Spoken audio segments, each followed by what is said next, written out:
Okay, so let's go over 7.6. It's a pretty short section. Not a whole lot of like details so much to understand, but it's a really helpful section to understand like, well, what happens if you eat foods other than glucose? We went over like the different biomolecules and how, like you have like lipids, you can have proteins or even other, not all sugars are glucose, right? So like basically like, well, what do we do to make energy if you eat a different fuel source? So that's what I want to go over.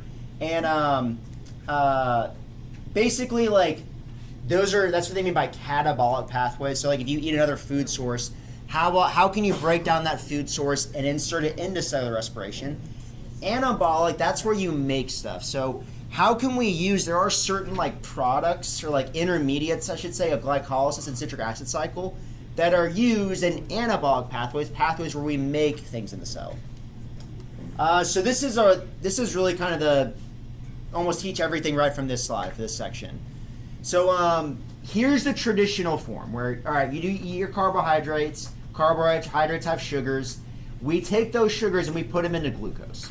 Now, you can have sugars that aren't all composed of glucose, right? Some sugars will have like fructose or maltose, these other sugars that there are pathways where we convert, say like fructose into glucose, and then you send it through glycolysis and all the rest of cellular respiration.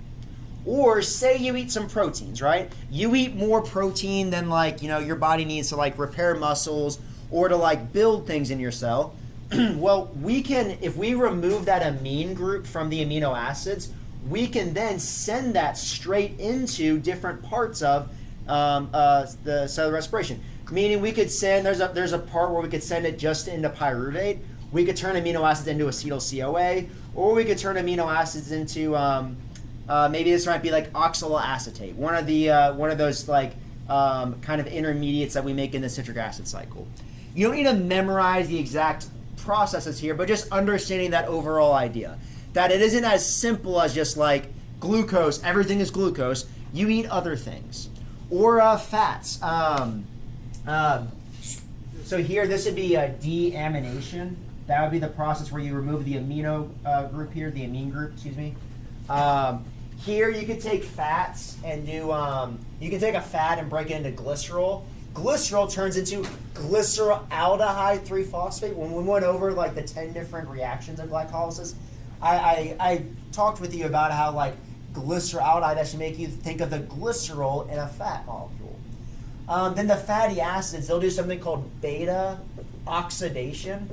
Basically, you will oxidize, you will break apart that long fatty acid tail. The fatty acid tail is all these, each little intersection, that was a carbon, and you pretend like, you don't pretend, you assume there are these hydrogens bonded to these carbon chains. Anyways, you oxidize this long fatty acid into your 2-carbon acetyl group and attach on the CoA. And then you go all the way to oxidative phosphorylation, where you do the electron transport chain and then the chemiosmosis with that hydrogen ion gradient. One of the questions in Mastering Bio talked about how we can regulate cellular respiration, and they referred really to kind of this step right here. This is part of that energy investment, like this portion here, that's the energy investment part of glycolysis. Why would it make sense that we would regulate glycolysis in the energy investment phase of it? Why might that make some sense?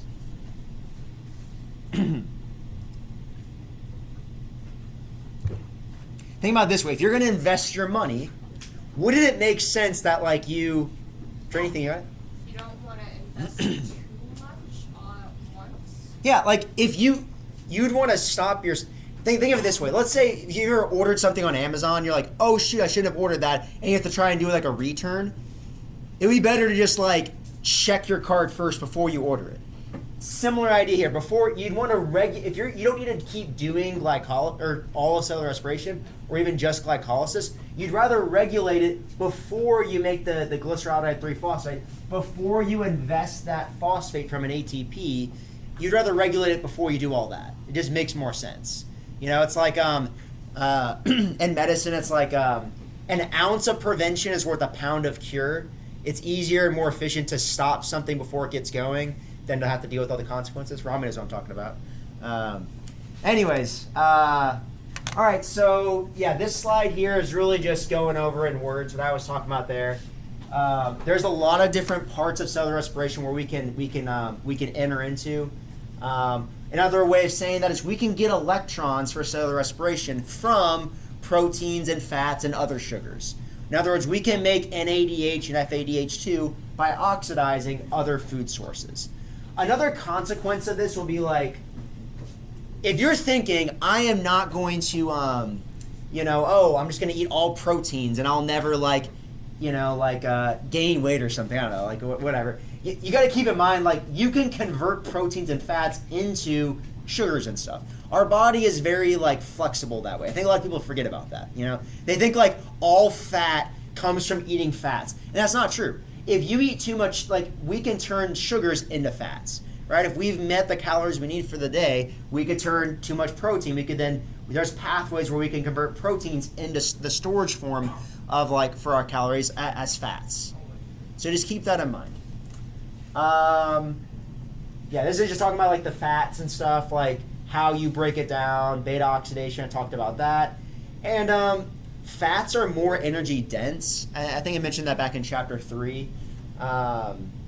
Meaning that there's more than twice as much ATP per gram of fat compared to carbohydrate. That's why donuts are so deadly, right?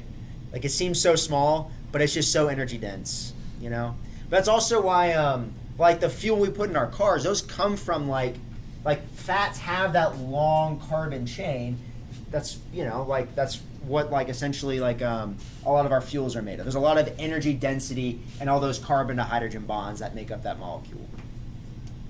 Okay.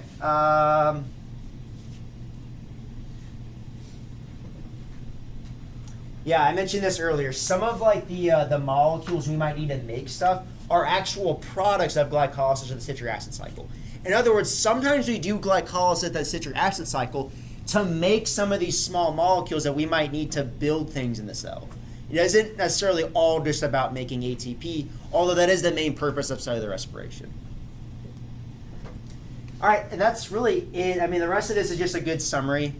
Cool, like a nice kind of like reviewing all of cellular respiration. Inputs of glycolysis, put in glucose. You get out 2 pyruvate, 2 ATP, 2 NADH, 2, 2, 2. That's what I was telling you. Okay. And then now this slide might seem a little goofy because they say citric acid cycle, but they also included pyruvate oxidation here. Pyruvate oxidation. Meaning, I had told you with the citric acid cycle that you only get out 6. I had said you only get out 6 NADH from the citric acid cycle, but remember you get 2 NADH from pyruvate oxidation, 6 from the citric acid cycle, so that's where you get the 8 from. Okay, so don't let that confuse you. Same with the CO2. You get 4 CO2 from the citric acid cycle and 2 CO2 from pyruvate oxidation. Yeah, so I don't want you to be confused about that. Okay. And then a good summary slide for the electron transport chain. And I really kind of showed this to you at the very beginning of class, so I won't keep kind of reiterating the point, other than just to emphasize that the electrons we got from oxidizing glucose, that's where we then use it to pump out the hydrogen ions. Hydrogen ions go through ATP synthase, which they don't show. Like, you'd have ATP synthase right here. That's where you would then make the ATP. All right, any questions?